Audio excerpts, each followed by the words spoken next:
What is up, guys? Hope you're having a good day. In this video, I'm going to give you your snowfall, temperature, precipitation outlook for the United States, and I'm also going to go over some key storm tracks that could occur across the United States this winter and how that could greatly affect the United States, especially even if you live in the central, eastern, and southern United States. So this is this year's ultimate 2018-2019 winter forecast update number 2. We're going to do one each month. Things are always changing. So here's this month's forecast. And what we're going to do this winter for this forecast is the first half, I'm just going to go over my forecast. I'm going to give you all your forecast maps right away because I know some people want that. And then stick around for the second half, or maybe I'll link a video to this. We're going to take a deep dive, and we're going to go into detail. I'm going to unveil the curtain and show you the techniques I use to put this winter forecast together. So if you want more detail and want to learn more about the forecast, we'll go into that later in the video. So with that said, this year I'm going to call it the Great Mordecai El Nino. These Mordecai El Ninos differ from regular El Ninos, and we'll go over that later in the video. But first, we got a contest. How much snow will Philly see this winter? Put your guess below. Just comment your guess. I'm going to pick one random winner out of that bunch, whoever was closest, and they'll receive the signed 8x12-inch metal print of this lightning image I took out in Friend, Nebraska on a storm chase a couple of years back. The lightning was just nuts. I mean, this is only 4 minutes of lightning right here. It's probably one every 2 seconds. And that's what it looks like. You can actually throw it right onto the wall. It's like a heavy metal print. So I'm going to usually sell these for $200, and there's a limited edition. So one lucky winner will receive that when they comment below. So let's get into this thing. The CPC's forecast. This is the National Weather Service. I'm going to show you this, and then I'm going to show you mine. It actually differs quite a bit. They're forecasting a warm west, especially as you go farther west. And then for precipitation, they got above average down here in the southern United States, below average in the northwestern United States, good old Montana world up there, and then above average for Alaska up there. And so what could this year look like? Well, here's some analogs. 1969, 1970, 93, 94, 02, 03, 09, 10, and 14, 15. Okay, 09, 10 for the snow lovers, especially out east there. And this is what they look like if you stack them all together for temperatures. We got cooler than average for the east half, warmer than average for the west half, and then precipitation-wise, above average in those areas in green and blue, below average in the yellow. I think it's going to look a little bit different than that, but that's a little tool that we use here. So let's get right into my forecast here. This is winter at a glance. This is kind of an overview. Then we're going to go over more detail. Okay, so winter at a glance for 2018-2019. We had a little fun with this. Each of these sections, each of these zones, I'm predicting will have its own personality for the winter. And so each area is going to differ. So we're going to start off for the northwestern United States. This area I'm calling the desert. And this area I think is going to have above average temperatures and below average precip. So you might start seeing some cactus growing out in Oregon and Washington. Hopefully not, but anyway, that's what it's going to be like. Maybe not as hot as an actual desert, but you get it. So the southwestern United States, I'm calling the sauna. It's going to be a little bit different. I think you're going to get a little more precipitation farther south, but it's still going to be pretty warm. Okay, so we're going to call that area the sauna. The average Joe section here, anything could happen. It's kind of the equal chances. I think it's just going to be average for much of that gray area. Okay, and then this red zone right here is the wild card. Okay, this is what I'm calling the casino. It's a high gamble. You flip a coin. All sorts of stuff here, and it's going to have an equal chance. It could go either way, really. Some areas in here I think are going to score big. That could score jackpot, but some areas probably not so much. But overall, that red area is going to kind of average out. Remember 2009, 2010? That was quite fun for this area right here. And that was one of the analogs. So that's why I've kept that area in red right there. The next section is called the Winter Warrior Zone. This is where the battle zone is going to be for winter storms. We're going to have a jet stream that kind of tracks up like this, and then maybe another jet pattern. Not always, but enough times where it's going to kind of track down like that. And you're going to get a lot of chaos in that area. Some ice, snow, rain mixtures. It's going to be kind of a hectic area. and probably above average precipitation. And then below that, we're going to call this area the jungle. Below average temperatures, but it's kind of warm down there, so it's probably going to be mostly rain. Just a lot of copious rain, especially out in Florida and places like that. So that's the jungle. And for the snow lovers, this is going to be the area this winter to watch, is the snow factory out in the east and northeastern United States. Below average temps and above average snow probably for that region. So really, as snow lovers, if you live in the east half of the United States, it's going to be a fun winter to watch here. All right, drum roll here. These are the winter temperatures. This is what I'm forecasting for temperatures, and I'm thinking a cooler eastern half of the United States. Notice that differs from the National Weather Service. They had kind of warm conditions extending out to maybe even Ohio. I'm thinking cooler than average out there. I think you're going to see a jet kind of track, the subtropical jet kind of track and bounce up into the southern United States, bring some cool and wet conditions, and then also think you're going to see a jet kind of dive south and up the east coast for a variety of reasons, and that's probably going to bring some cold shots down there and some storms up the east coast. So I'm thinking warm or cooler than average temperatures, especially down here for this winter. Average right in between, and then probably some ridging and some warmer temperatures out here in the western half, especially as you make it your way to the coast. So we're going to have kind of a gradient across the United States this winter from cool to warm. So if you want warm conditions, just take a few weeks off, maybe a couple months off of work and head on west, and vice versa. If you like the snow, go out to the east coast. So that's the temperatures. And again, we'll go into more detail on why this is in the super secret segment coming up in a couple of minutes here. This is the winter precipitation outlook.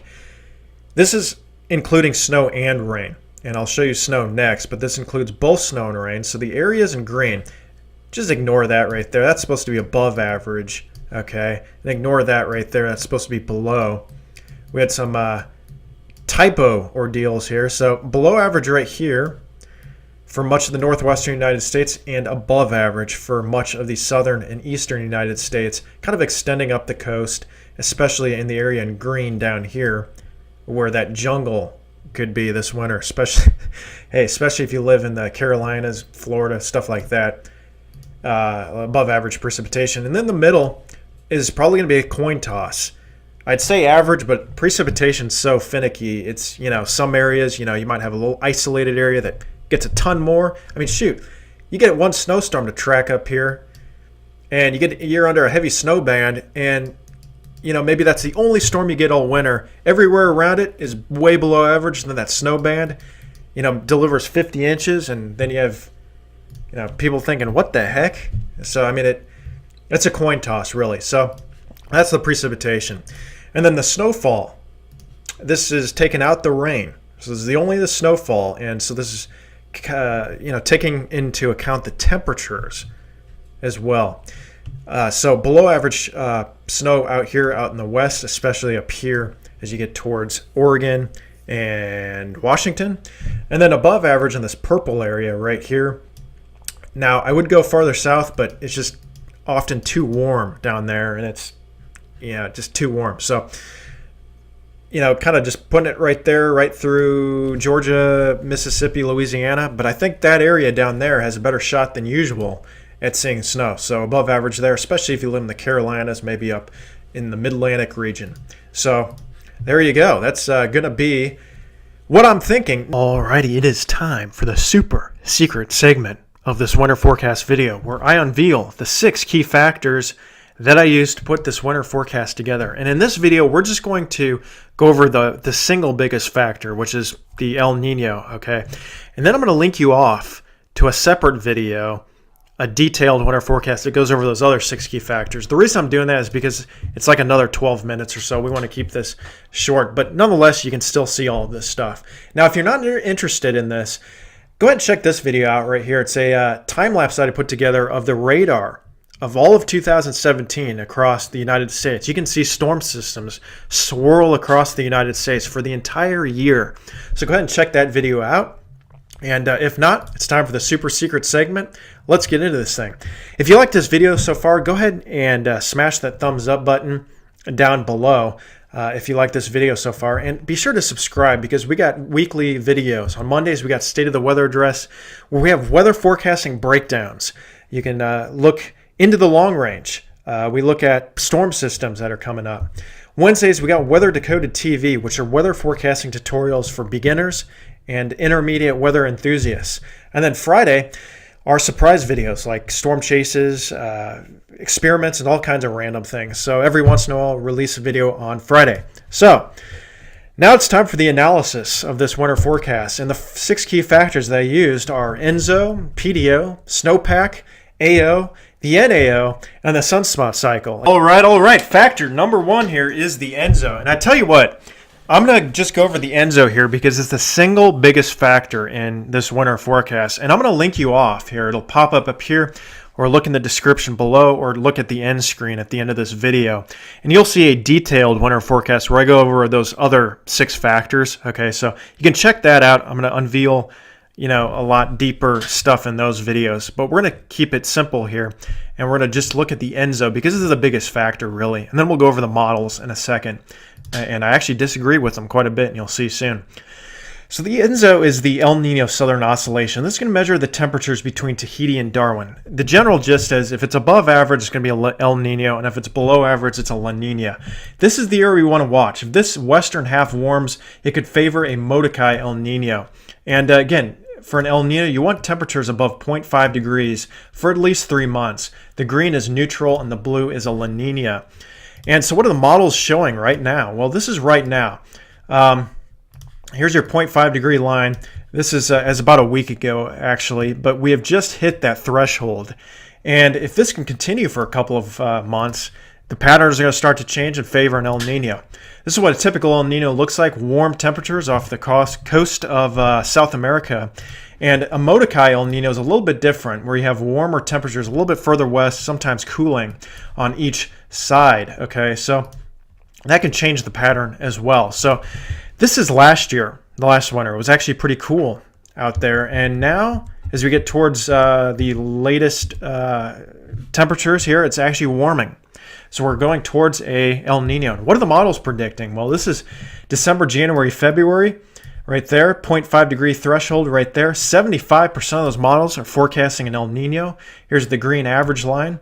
And the European computer model has just come in. It's a pretty good model, the Euro monthlies. And it's actually, I think, forecasting something close to 1 degree. So pretty good confidence on an El Nino developing, a weak one, but definitely an El Nino. 60 to 70% chance by the models. Here's the JAMS Tech. I think this is maybe a little warm out here, but we'll see. I think it's going to be a little more like a Molokai, but we'll see. That's the JAMS Tech. So what does a typical El Nino winter pattern look like? Well, your polar jets divert a little bit further to the north, which brings in warmer conditions for the western, northern, central U.S., some ridging out there. The Pacific jet can kind of be a little more active. It bumps up into the southern United States. It's a little more active, cool and wet conditions for the southern United States. However, this year is a weak El Nino, and the polar jet can be a little bit further south. You can get colder shots across the central, southern, and eastern half of the United States for a weak El Nino. And then precipitation-wise, there you go. Above average east, above average southwest, below average in the south central. But there's a problem here. I think it's going to be more like a Molokai El Nino, which is a little bit different. You get a gradient across the United States with colder east and warmer west. And then for precipitation, it's actually a flop from that last map, where we have below average in the southwestern United States and above average in the southern United States. For the precip, I think it's going to be kind of in between this and this right here. I think it's going to be kind of in between those two. So that's a typical pattern for our Molokai El Nino. Now, what do the models say? Well, this is the CFS, and quite frankly, I think I disagree with most of these models, except for the European monthlies that just came out. Except the troughing out here and the ridging out here looks pretty good for the CFS on the 500 height anomalies. I think that looks pretty good. However, I think the CFS is completely out to lunch on the temperatures. I think it's just in a drunken stupor here. Because quite frankly, it has warm temperatures across the entire United States, and I think there's a huge bias here. I think it's going to be warm for the east half and then cool for the warm for the west half and cool for the east half. And then precipitation-wise, this doesn't look so good either. But, this is December, January, February. Looks maybe a little bit better for February, more accurate, but more precipitation probably for the East Coast. And so that's what the CFS says. The JAMS Tech also shows very warm conditions across the United States. I think that's overdone as well. Precipitation-wise, a little bit better, I think, with a wetter southeast United States and a little bit drier up here. But overall, I think I'm going to kind of rely on the teleconnections a little bit more. And again, we'll see what happens. So that's this year's winter forecast. Again, put your comment below. How much snow will Philly see? Winter will receive an 8 by 12 inch signed metal print of this image I took out in Friend, Nebraska. Just a crazy lightning storm. And if you like videos like this, go ahead and smash that thumbs up button. Subscribe. We got weekly videos. Mondays, we have State of the Weather addresses where we deep dive. We search for storms. We look in the long range across North America.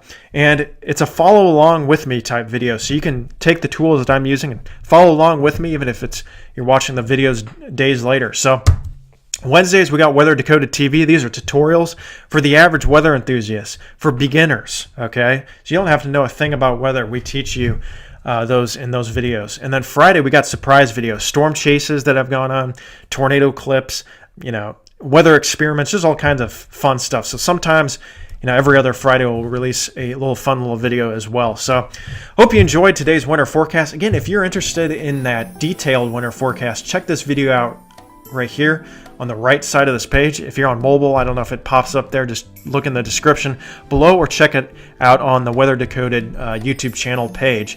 And then subscribe if you like videos like this. So hope you enjoyed today's winter forecast. I'll be releasing more next month and the month after and beyond. So hope you enjoyed today's forecast, and I'll see you soon.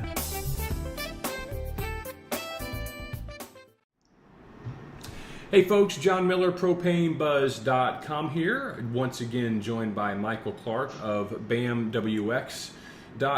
Thanks for joining us again, Michael. I saw something that came out on Thursday. There was an El Nino alert. I don't say if it's alert, warning, watch. I don't know what the term is. It sounds to me like some meteorologists are beginning to think that El Nino conditions could arise at some point in time the next several months. And I wanted to get you back on to specifically maybe expand on this, because you touched on it briefly last week in our video when we discussed some things you were looking at for possible winter of 18-19 impacts, and you did talk about ENSO, the El Nino Southern Oscillation Area, and how that could have an impact. So why don't you explain what this watch is, what the greater meteorological community is looking for time-wise on this, and how you think that can affect temperatures in North America this coming winter? Yeah, John, so that's a great question. The CPC or NOAA issued their El Nino watch as a 64% probability of a development of an El Nino here by fall into winter. And really, I have no reason to disagree with that percentage, with that idea that there isn't an El Nino of some kind coming. What's interesting is the Modoki or Modokai, however you want to pronounce it, formation that's possible with this El Nino. And what that means is more of a central-based El Nino event where the warmer water anomalies are centered more towards the central Pacific Ocean rather than closer up to the coast of South America.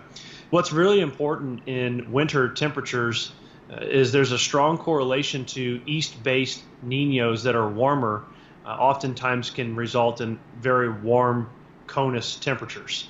CONUS being the continental United States. Exactly, yes. In this event here, there are some indications or some possibilities that it could be more of a central-based event. And those largely would favor a colder outcome, especially because of another factor we look at, which is called the QBO, which is basically winds in that region, the upper level winds in that region, if you will, kind of simply put. When we have an easterly QBO like we have right now and a central-based El Nino, we increase the potential for high latitude blocking, specifically the NAO or the Greenland block. And that negative NAO obviously can lock in cold temperature patterns in the wintertime, especially in the eastern U.S. and some of those areas that demand a lot of heat in the higher populated areas. So What's different this year versus, let's say, last year where we had a false alarm of an El Nino onset is the subsurface temperature anomalies, the water below the surface. There's a huge pool of warm water just sitting there kind of waiting to be tapped into. And looking at some of the new seasonal data just in this month, we have the JAMSTEC, the European seasonal, the multi-model ensemble. Those models indicating a central-based El Nino and an overall colder pattern for December, January, February. Now, again, it's incredibly early, as you know, and everybody knows watching this. But if we can get this central-based El Nino set up with this easterly QBO, it could be really good for another cold winter, and that kind of goes in line with the solar minimum that we're experiencing as well. So right now, early indications are not bad for a cold winter. Right. I mean, if you're in our industry that relies on home heating and you're hoping that, there's a number of factors that have to line up to get a cold winter, and the things that are beginning to show themselves right now, think of it as a corn crop. The corn's just coming out of the ground. Okay, looks pretty good. These early clues or signals, you would want these to be in your camp as opposed to a more canonical equatorial basin-wide type of El Nino setup that we had in 16, 17. And that's the one thing. I think a lot of people that in our industry that are retailers that aren't geeks like me and spend time on the weather and aren't, educated like you who've spent their careers learning about it, they hear the term El Nino right now and they're like, oh crud, another 16, 17, warmest winter of all time is coming. Not every El Nino is the same, and it has to do with the core of the water, which is what you're talking about with the more central-based Molokai. I've put some maps up as we're talking so people can understand when you talk about central-based versus a more canonical basin-wide, so they can see that. So they've already been able to see that. Is that kind of what we're talking about here? Then not all El Ninos are the same? Exactly, yeah. Not exactly, yeah. That central-based versus that east-based or basin-wide makes all the difference in the world. If for some reason we start to trend more towards a basin-wide strong El Nino, then obviously this entire thought process would change. For sure. But right now, based on what we're seeing in the early indicators, they are favorable right now for some more cold, especially versus the traditional winter Niños. The other thing interesting too, I'll add just real quick. In this kind of setup, there's a lot of research that suggests with the negative NAOs and the easterly QBO that there can be big-time winter storms up the East Coast. There can be big blizzards. So that's something that's an interesting, piece to the puzzle as well. Michael, what would be the most recent year that we've experienced? And not all central-based Molokai El Ninos are the same either. It probably had their downstream effects likely have a lot to do with their exact positioning in the Central Pacific. But what's the most recent year that we've experienced a Molokai? Was it somewhat 13, 14 and into 14, 15 or? It was, and I would have to look more into that, John, but I think that is the most recent similar setup. And maybe the next week when we talk, I can bring some more of those years to the table. Let's do that. And and I think there's definitely been a few, and we definitely have a good data set to go by. But the interesting thing about 13-14 was there wasn't really any negative NAO, and we still managed to become very, very cold. So we don't have to have that, but that negative NAO that can really make it colder in the higher demand markets, like where there's 60 million people in the Northeast. So those are just interesting factors when you talk about home heating. There's a lot of homes up there. Yeah, a lot of homes up there, and I think in 13-14 too, and why each of the you can't just like you can't get scared when you hear the term El Nino. You can't start putting money in the bank and think you're going to have a great winter just because you have a central-based El Nino. Because I also think in 13-14, and I'm not sure what the meteorological term is for this, I just heard a lot of people calling it the blob. You had anomalously warm sea surface temperatures off the coast of Alaska that just seemed to send the jet up and over and down the backside. So who knows if that will be present this year as well. Yeah, the PDO, or the Pacific Decadal Oscillation. There you go. Yeah, so it was monster positive in 13-14. So, yeah, there's so many pieces to the puzzle. And the good thing is some of the really big pieces to the puzzle look good right now. Yep, and that's, I think, a good place to leave this, because we're talking macro level stuff right now. And one of the things, I know some of these terms may be going over some of your heads, but if you stay with me and stay with us, Michael Clark and BAMWX.com, as I announced in last week's video, they're our meteorological partner. You're going to be seeing and hearing a lot from them during the course of your subscription to this, when we announce our subscription offerings here in a couple of weeks. Michael does a fantastic job of educating. Most everything I know, as I'm spitting out some of these terms too, I've learned from Michael and his team, and you can too. And this may be a tagline for me in this business, but an informed and educated retailer is a more profitable retailer. Period. End of sentence. One last thing for you to tease your video that you did today that I'd like everybody to watch as well. You came up with some interesting comments, maybe correlations, as it relates. Everybody thinks, oh my gosh, it's warm and it's dry. How's that going to impact yield? Because the daily high temperatures are going to be in the hundreds. And those things certainly have an impact. Don't want to say they don't. But what about the level of overnight low temperatures? And I think you guys talked about that today. We did. Overnight lows are key. I mean, if you look at, we did a study from June to August of 2009, where the average minimum temperature in Iowa, for example, was 58 degrees. The carry out there, the yield was 181 bushels. Yes, phenomenal. But if you go to 2010, where you had beneficial rain, but an average overnight low of just 6 degrees warmer, sitting at 65 or 7 degrees warmer, there you were 165 on a yield. So you trim it down almost by 20. Just from an overnight low perspective. And in 2010, there wasn't a drought. There wasn't a lack of rain. It was the warmer temperatures at night, because that corn crop, it can't relax and rest at night when overnight lows are warmer. And, coming into this weekend, we've got record overnight lows expected in the upper 70s. So that's going to, that's certainly an aspect to keep in mind. Even though it's raining, that's great. But we're also dealing with a record stretch of heat over the last 45 days compared to the last 126 years. It's the hottest 45-day stretch for a lot of people. It's very warm out there. Well, I'm getting ready to pack up and head to Iowa for a week, so good timing. I'll bring the antiperspirant with me. So yeah. Michael, as always, appreciate your time and your expertise. Really excited about continuing to do these things, and we'll be talking to you soon. Thank you, John. Have a good one. All right, take care.